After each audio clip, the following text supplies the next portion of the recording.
So today what we're going to share with you is a glimpse into how the different knowledge management programs that we have worked on have evolved over time. Is that working? And so just for us, instead of doing the regular, this is Exxon Mobil and giving you the stats and everything, we're going to play a quick video just because we thought you'd rather see it than hear it from us.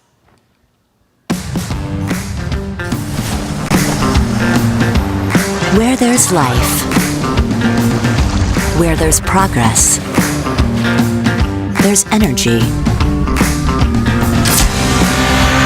As the world grows, the need for energy grows too. Coming. We appreciate it. We've been here, we've had the honor of coming here. This is our third time presenting, so we thank you for coming and listening to us again. Each time we try and put a different spin on it and give you some new information. You'll hear some of the same things just because, again, it's as we're evolving and what our different programs are continuing to grow. So again, thank you. The countdown, we've got like 5, 4.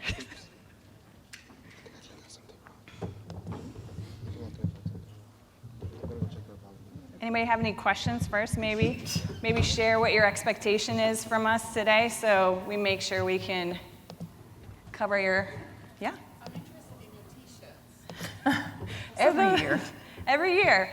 A couple years ago, we just came up with the thought and idea, and so we went to somebody that lives close to us in one of our neighborhoods and said, hey, this is what we're thinking. Can you make something like that for us? And then she used whatever her t-shirt making skill was, and she said, here, is this okay? And we were like, yes, that's exactly what we're looking for.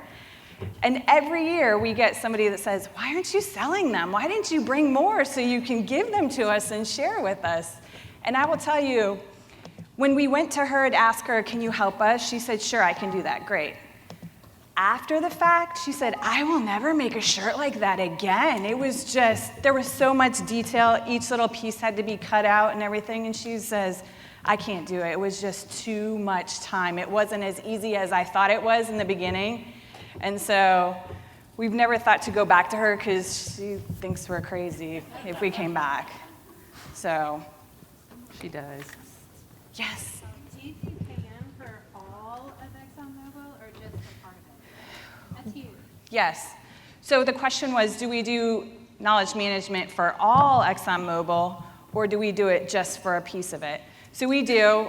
We sit in the corporate learning organization. So we are part of the overarching corporate, and all of the other business lines align under that umbrella. So we do provide our service, toolkits, anything like that, guidance, consulting, to all of Exxon Mobil.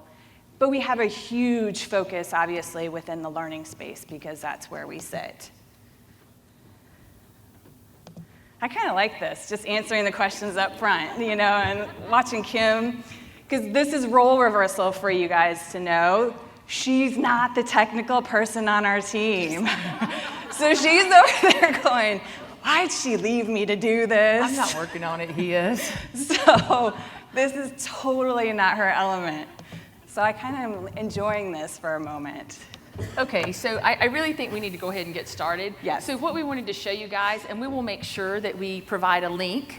We'll upload a link to the video, but one of the things we really wanted to show all of you is when people think of Exxon Mobil, they automatically think that we are an oil and gas company and that's it. So we are really working and have been over the past couple of years to rebrand ourselves to where we are not an oil and gas company, we are a true energy company.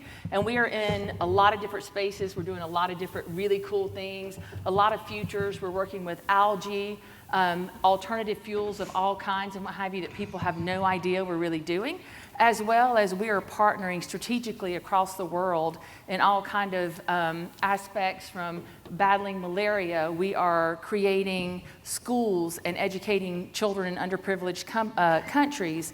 We are empowering women in countries where normally they don't have a voice, to providing them with funding and helping them learn how to create their own businesses and things like that. So that's really what we wanted to show you. The video is really quite good. It's only about 1.5 minutes.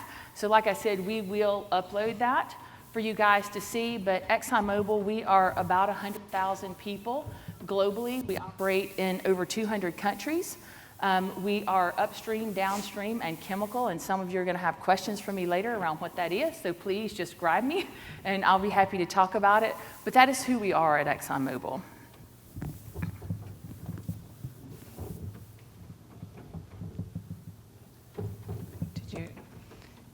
Did the mouse stop working? Again, this is not my forte, this is hers, so I'm just going to let her do that. Oh, I love it. Okay, so just like I said, ExxonMobil, people think it's an oil and gas company, and that's all it is, and it's a whole lot more than that. The same for me. So my name is Kim Bullock, and I lead the corporate innovation space at ExxonMobil. And for those of you, some of you out here are very familiar. I've known you for a long time. For those of you that don't, I have been at Exxon for over 21 years now, and I'm a mechanical engineer. I was hired into the upstream for the first several years of my career, so most people, when they know me, they're like, oh, ExxonMobil. But what I wanted to show on this slide is I'm a whole lot more than ExxonMobil.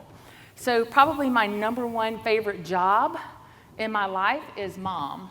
I have a 10-year-old, very active, super athletic kid. As you can tell by my photos, we're all about sports. Zach, we love sports. We travel all over the United States, watching football, baseball, basketball. We have a really good time. In addition to she plays sports, she's a nationally ranked triathlete at 10 years old in the junior division. So we travel doing really cool, fun triathlete stuff all over the world, literally, as well. And one of my favorite quotes, I'm also very close to my family. I have an older sister with a niece and a brother-in-law. And you see my quote up here because my sister, literally as long as I can remember, she said, this is the quote that defines me. She says, the day that I was born, that the devil woke up my cold sweat and said, oh crap, she's here. So since sister has always said that about me, I always try to put that quote up there to say, this is me. And this is me. I'm Wendy Woodson. I am 1-year veteran at ExxonMobil. I am originally from Iowa. I was in the Navy for a while, and the other parts of my life that are important to me are my kids, of course, and my family and friends. And this shirt, obviously, has been recycled. As you can see, that was from our first speaking engagement here a couple of years ago. So I kind of like this shirt. All right. Sorry, I'm going to turn my mic on and off because I have a little cold and a cough, so I'll try not to cough and blow your ears out. So I'll try to remember to turn it off as I do that. So one of the things that we wanted to do was we wanted to take you back, because part of what we want to talk about in this is how we have had to have multiple strategies. It's not about having a strategy, right, in this space. So we want to take you back and talk about the beginning of our story, like chapter 1, if you will, of our story. So when we started True Knowledge Management at ExxonMobil, it was a very decentralized organization. We have ExxonMobil, separate words, corporation, which is where Wendy and I report into, and then we have a whole lot of affiliates that fall underneath that across upstream, downstream, and corporate. So how we were positioned at Exxon was we had some, like our chemical team was our largest team, there was 9 of us, and then we had other business lines that had 1 KM advisor, or they might have had a 25% of a KM advisor kind of position. So we were all over the place. And as we were looking through that, what we realized was we were doing a whole lot of duplicating efforts. We were doing a whole lot of, spending money for those same kind of things and what have you. So we were like, okay, we know at this point we can't join forces and become a centralized organization. So what's the next best thing we can do? So what we did was we formed what we called a KMOL Advisory Council. That is Knowledge Management and Organizational Learning. Each business line had a representative that sat on that advisory council. We met on a monthly basis, and then that's where we started seeing those true synergies, right? We collaborated as an organization. We stopped having duplicate efforts. We pooled our money because some of us had much bigger budgets than others based on your business line. We started working on those initiatives together. We started sharing resources, and we started doing what we considered some really great and powerful things across Exxon Mobil. Some of the other things that we did in those days, we had between 250 and 300 KM practitioners across the corporation. So very similar to a conference like this, just on a much smaller scale. We did things like we held our own internal KM conference every year. So we brought all 250, 300 KM practitioners from around the world in, and we did a conference. Even a couple of you out here that I see, you've actually spoken internally at our conference at Exxon. So some really great and cool things like that. One of the other interesting aspects of our story in particular is that, so when I managed the chemical KM team, Wendy was a consultant. She was actually part of our team for almost 3 years. So we were very close and worked very closely together. But even when we no longer worked for the same company, Wendy and I have always maintained a really close relationship, and we've worked together. So at least once every single month, we would spend a day, we would sequester ourselves off in a room, and we would spend a day, just the two of us. We would bounce ideas around. We would talk about, oh, you know, I've got this going on in my organization. What do you think? So we would do things like that on a regular basis, which was hugely beneficial for us, because what it provided was someone, one, to bounce your ideas off of that's like-minded, but the other thing it did for us specifically was, you know, she was able to take things back into her organization and retrofit it where it would work really well in her organization, and I was able to do the same in mine. She might bring something that's like, oh, that would be great. I just have to make these changes to it so it'll actually work in my environment. So we did things like that quite often, and it was just a lot of fun. So that is kind of our story and how we began going down the road of knowledge management. Fast forward to 2015, which seems like a long time ago, but really hasn't been. And, you know, oil prices were definitely on a downward spiral and what have you. So the business lines were all looking at their business. And they were looking at what do they consider truly core business versus what's not core business. Just guess what KM was. That's right, KM was not considered a core business. Even though we were very popular, the business lines loved our teams, they loved the initiatives and things we were doing. When it came down to it, with leadership change that came in to make flashes, KM was not considered core to the organization.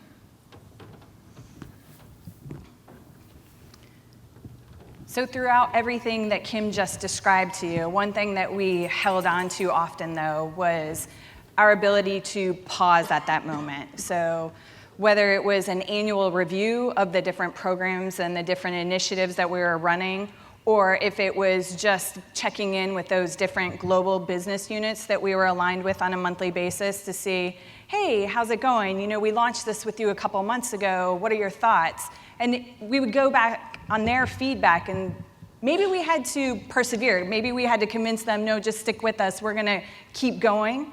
Or maybe at that moment, in our heads, we would say, you're right, it's not working. We're going to pause here and pivot really quick because we didn't want to keep driving things necessarily that just wasn't going to work.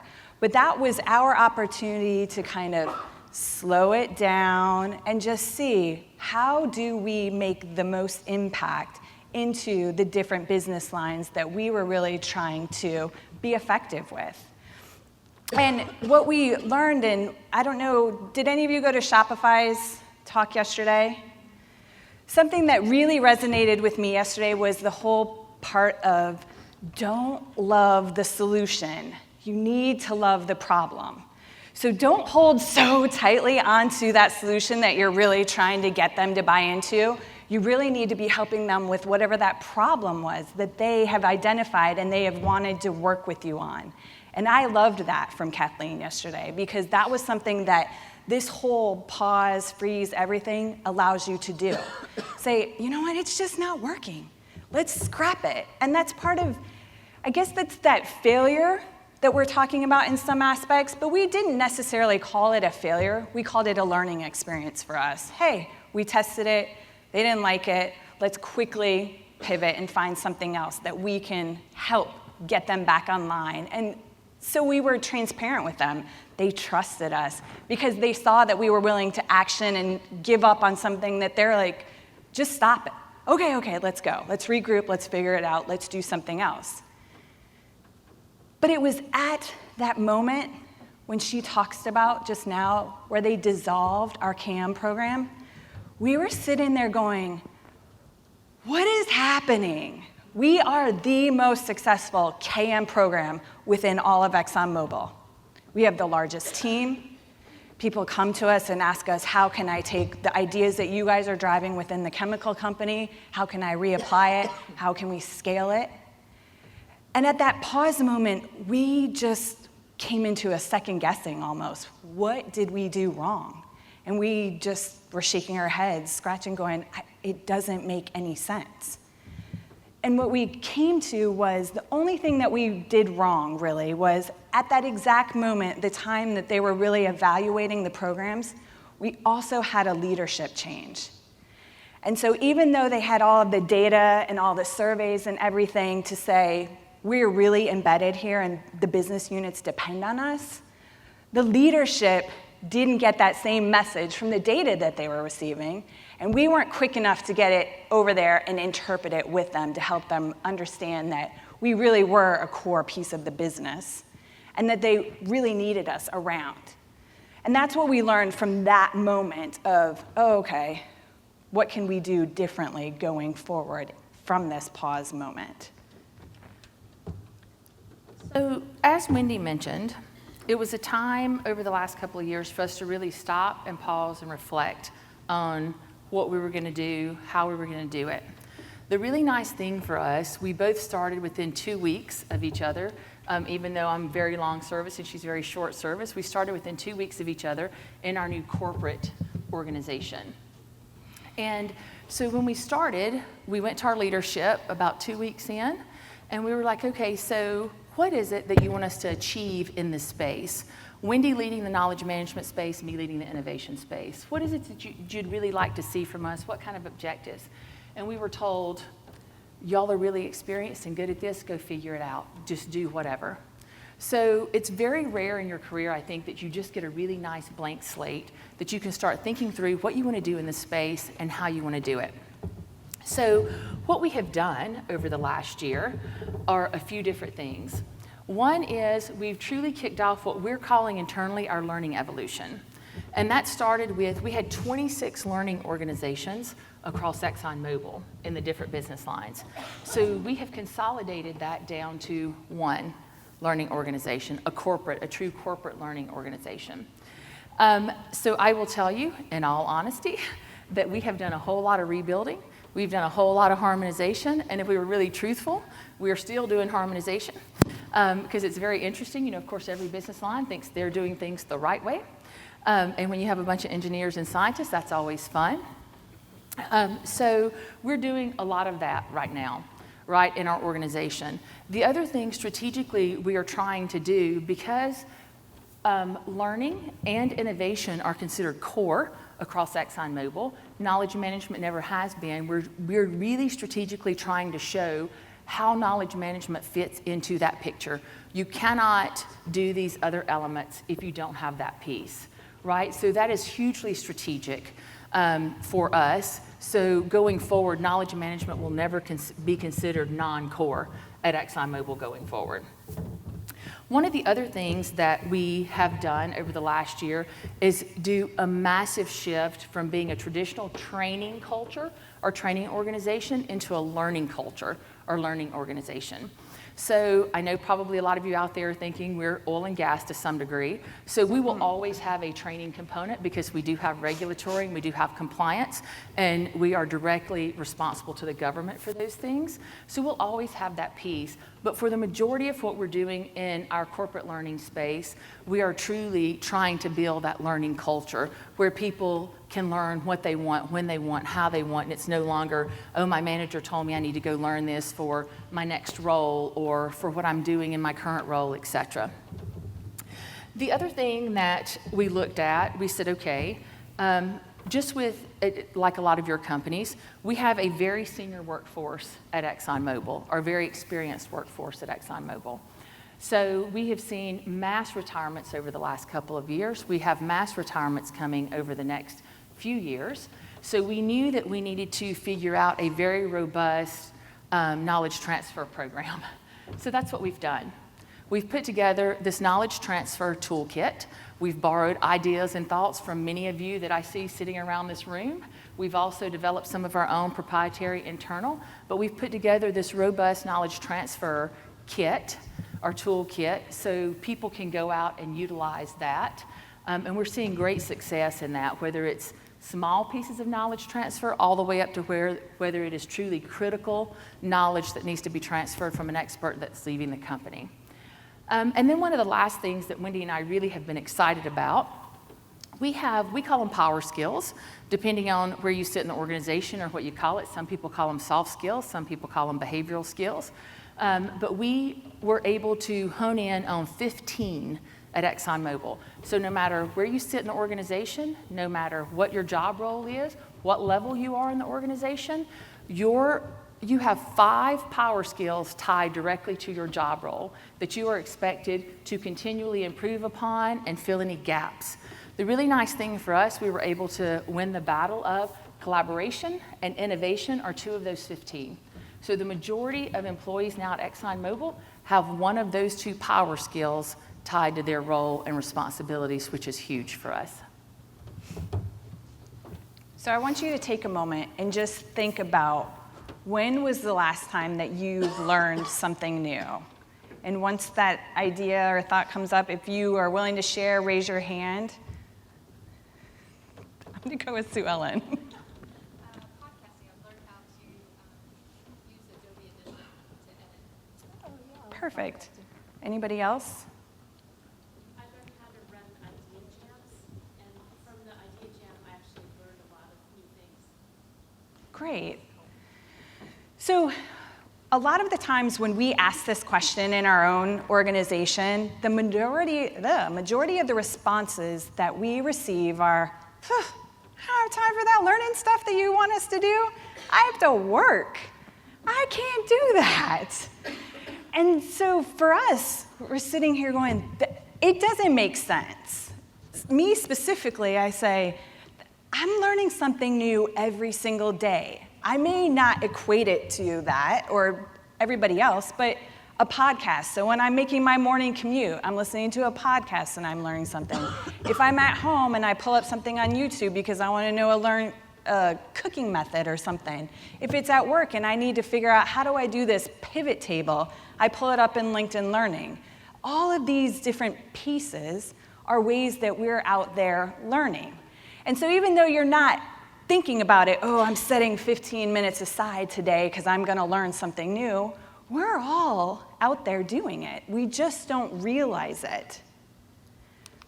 The other question I want to say is, why did you come to the conference?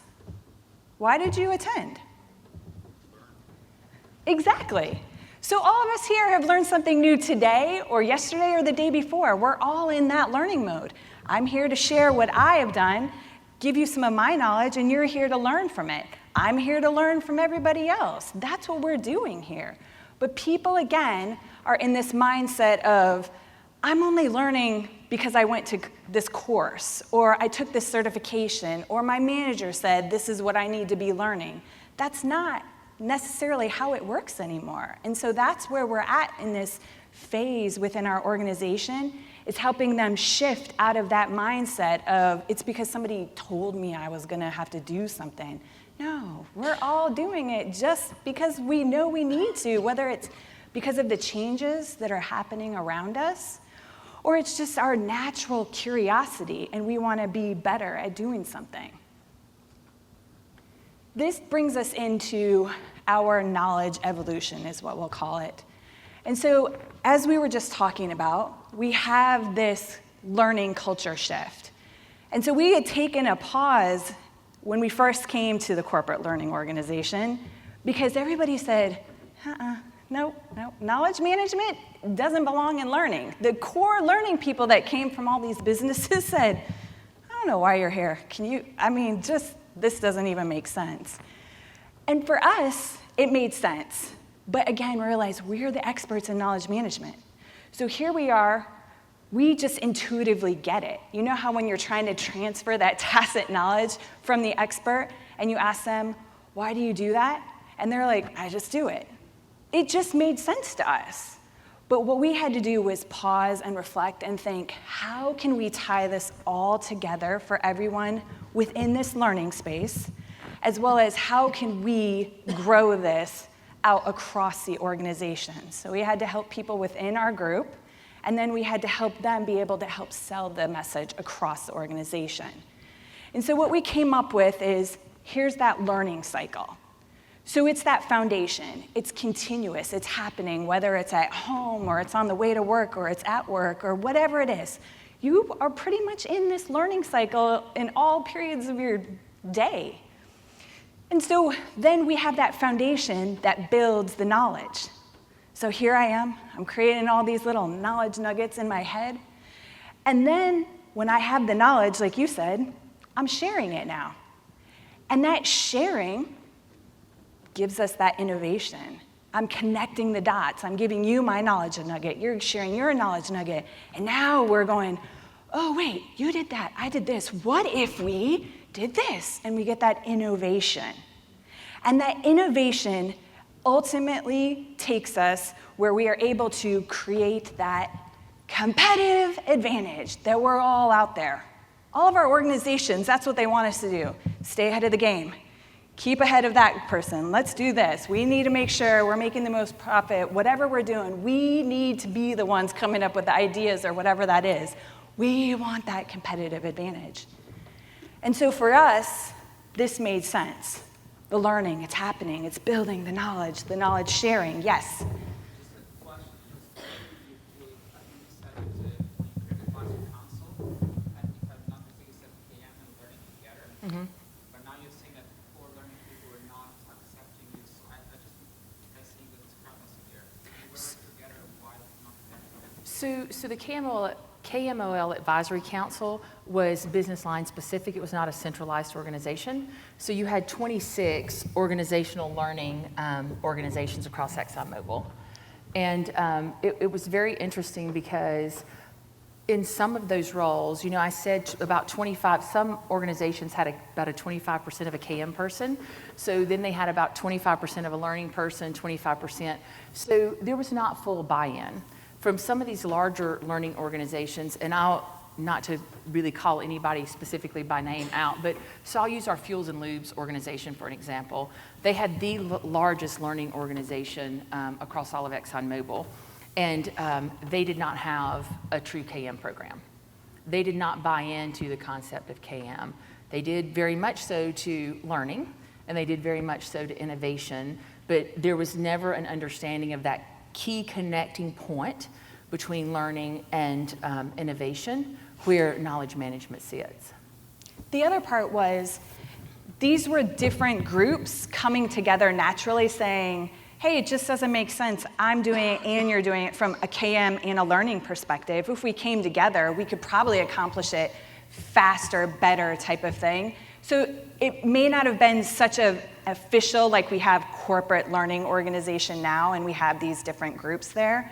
This was more of a, hey, it makes sense for us to put this KMOL advisory council together and kind of groupthink and share these different activities and thoughts.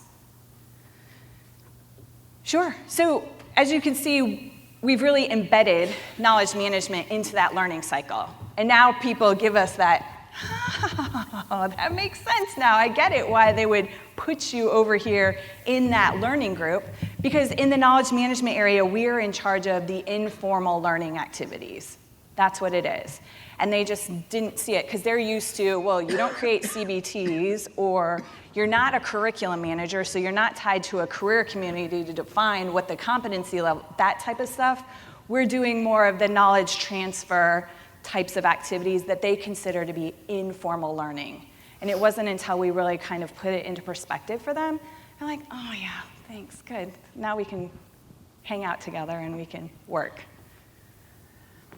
So now that we have strategically put knowledge management in the flow of learning, it's been able to provide Wendy and I specifically with clarity around where we think we want to go in the future, in our near future anyway. So some of the activities we're working on we wanted to share from a strategic standpoint is the first one's Hub Central.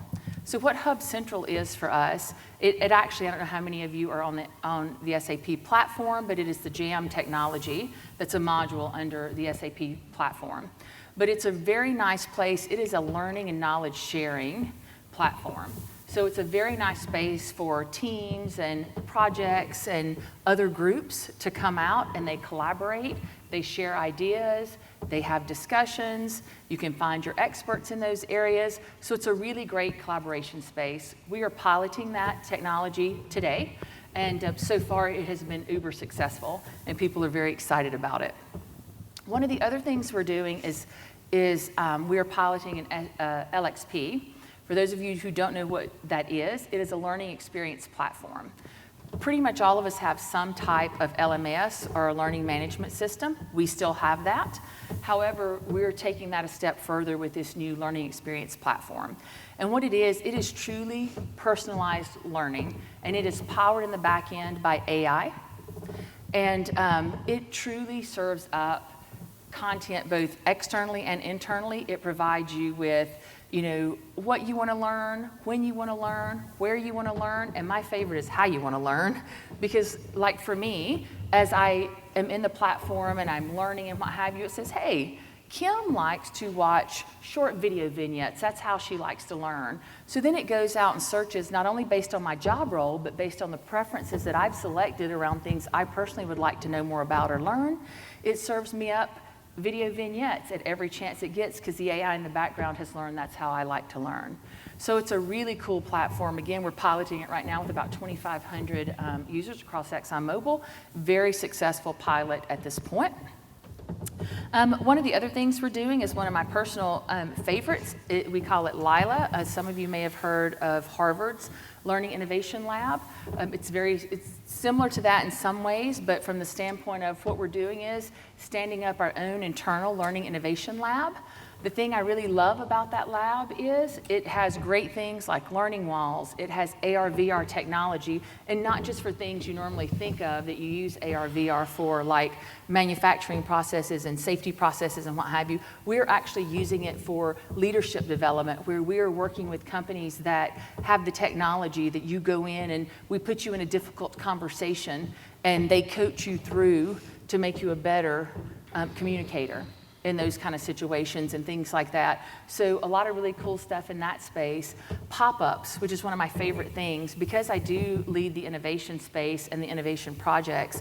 A company of our size, it takes us a minute to get pilots and stuff off the ground. It also takes us a minute to get things through security and controls, as I'm sure a lot of you can imagine.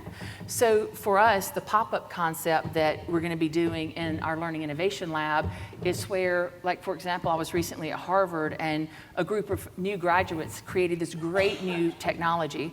And so pop them in, they're not connected to our network. We just stand them up in a space in the Learning Innovation Lab and have people come by and test it out and give us immediate feedback. So we very quickly know if we need to persevere because people really like it, or we need to pivot and say, yeah, people aren't loving that, so it's not really fit for our environment. Yes, ma'am. Oh, 10 minutes, thank you.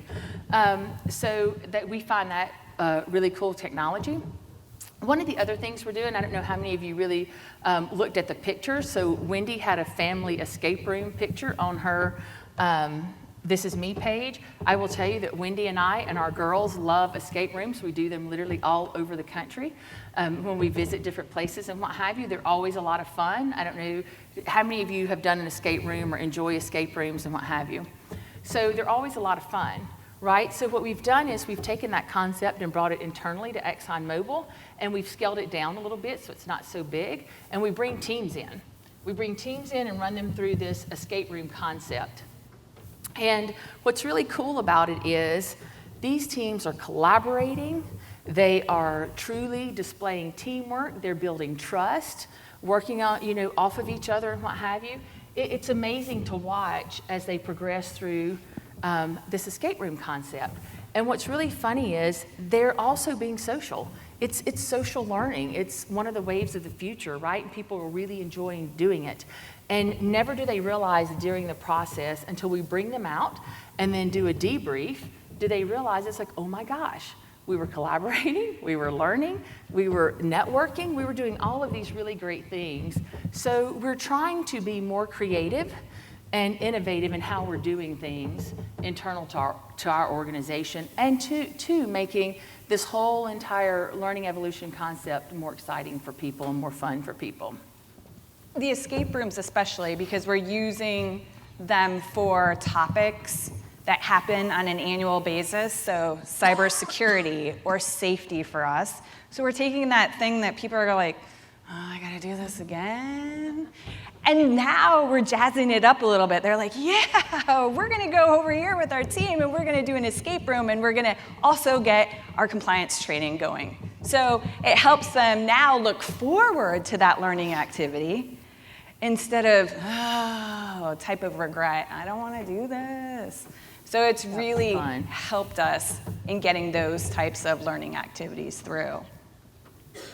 So we've shared with you so far kind of our journey, right? We told you what we have done. We shared with how we pause, how we reevaluate, some of the current activities as well as the future activities. And the thing for us that has stood out over the time is that we have to be very resilient. This is not an easy place to be. People are constantly knocking us down, saying, just like in learning, you don't belong here, and you have to pick yourself back up.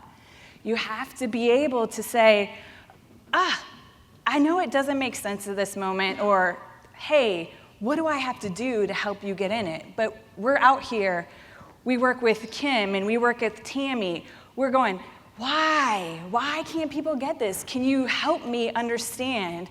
I have my former team over here where we're still bouncing ideas off of each other, but it's that resiliency, that belief in what I'm doing. It does make sense. It means something to that environment, to the organization that I'm supporting. But it's just don't give up. I know it's hard, but that's why we come to these types of events. So almost like our support group, that's what we've called it over the years, because we come and we share and we say, oh yeah, I've been there. Don't worry, it's gonna get better. Or hey, maybe you try this and then you can change a little bit and then people will get on board with you. But that's what we're doing here. We're helping ourselves all be resilient in this space because it's not easy at all for any of us. It's not, and one of the things I wanted to say, and she called out Kim and Tammy specifically, because we do meet them for like lunch and what have you. We're different companies, different parts of the city, and we make the time to do that, because I will tell you, being able to sit down with like-minded people, whether it's you just need to bitch and vent about something truly, right, that's okay. And we're able to do that, and we're able to have those kind of conversations and share with like-minded people who understand our world, because not everybody does. And that's why we leave you just with here's all of our information. You can call us, you can email us, you can hit us up on LinkedIn, whatever. Kim likes Twitter, so do all of the things. But we're here. We're here as a resource. So if you leave and in a couple weeks or a couple of months, you're like, oh, hey, reach out to us. We like to share. We like to talk. And so we do a lot of these different types of activities with different organizations just to say, oh, yeah, I know that. Or, oh, hold on. You need to talk to Kim's team. We haven't done any of that, but you can definitely go over here. Or maybe you can go to KPU or different people that we know across this KM community. That's what we're great at doing, is connecting with each other. And in case y'all couldn't tell, we're both very passionate in this space. So we will always be there to, just be your cheerleader, lift you up, have these conversations. We truly do that on a regular basis. And if we go back to that one slide that has the knowledge, the learning, the innovation, the competitive advantage, this is our first attempt at a graphic on this. So if anybody has an idea on how we can evolve it, it's not our favorite, but that's just kind of where we've landed on for this moment. So if you can help us come up with a better visualization, we are open to your ideas. We welcome them, please. And not only that, we'll share. Yeah. So we'll be happy to share as well. Thank you for coming and joining us and listening today. So questions? Okay. For questions, and I'm sure Questions? Does anybody have questions for us? Yes, ma'am. So you're a local company, multicultural, multilingual, and so how do you actually deal with those different facets? Because so far it sounds like this is a very U.S. American English centric kind of thing. It is not. We're actually, our corporate learning organization, which again includes corporate innovation and corporate knowledge management, we are 150 members strong across the globe. We sit everywhere. We provide everything that we do in 11 languages, which are our required languages at Exxon Mobil. So we do a lot of things like that, like the Learning Innovation Lab, for example. Not only is it the hub is in Houston, because that is where our corporate is for every single company at Exxon Mobil except for ours, which is in Dallas. But so that is where the hub is. However, there are satellite locations as well as virtual. So we always, everything that we do it with a global set of glasses on. Go ahead. So I want to go back to the learning gap nurture. Just the background. I'm part of a team. My boss is in charge of learning as well. However, in your organization, learning is split in my division and another division, which is HR. I'm part of the processes, basically. So there's a learning board where HR and my boss come together, or the director. Okay. My boss. The director is going to suggest why don't we use the learning board also for KM, which I totally agree because it's in line with what you are saying. However, there are organizational departments spots. And so I would like to know what I can learn, what I can tell my boss, how to convince HR about this. How do you convince in the end, like the core learning people who thought you're weird to actually work together and have that outcome? You want me to take that? You want to say yes? So I will tell you, for us, what we did was we developed a talent management organization. Because for us, it's not as much, it's more embedded HR, no offense to any embedded HR folks. It is embedded HR kind of and talent management. So we're all under the same vice president that's in Dallas. So, and we actually asked for that. We asked for learning, knowledge management, innovation, all the other talent management components to be under the same vice president, so you would no longer have that pull and argument for budget and resources and all of those things, right? Because it just makes sense for it to be together. But for us, we stood up talent management, and it was a natural fit, in our opinion, for us to go there. But if you don't do something similar strategically to what we've done to put these areas together, you're going to always have that pull. You're going to have that pull, and you're going to have those battles for budget. You're going to have pull and battle for resources, and all of those things, versus being integrated together and embedded in one reporting structure. The other part was the executive that is over that talent management happened to be our vice president over at the chemical company, who loved knowledge management and who helped support and give us all the resources that we needed to build up that world-class KM team. And so when she went over and did the whole talent management, it just naturally, we need to bring knowledge management into that space as well. And so it just kind of worked out in our favor to have that leadership perspective that said, it just makes sense. We get it. It's definitely a battle worth having, because it's very successful to be able to more be integrated and embed that. Sure. Thank you so much. Everyone, let's give them another round of applause. Thank you.